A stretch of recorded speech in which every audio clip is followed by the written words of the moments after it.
Okay, so how did I get the taco cover on here, right? That you saw. How did I get that cover on here? So what I did is I got a little Azusa chain guard, right? Bolted it on, and then put a little mark here, right?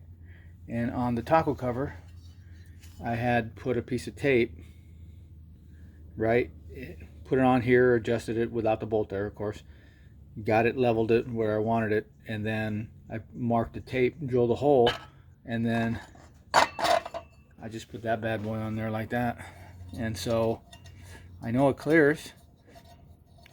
Well, I'll tighten that with a wrench, but I know it clears because the Azusa chain guard, clears the chain and the clutch.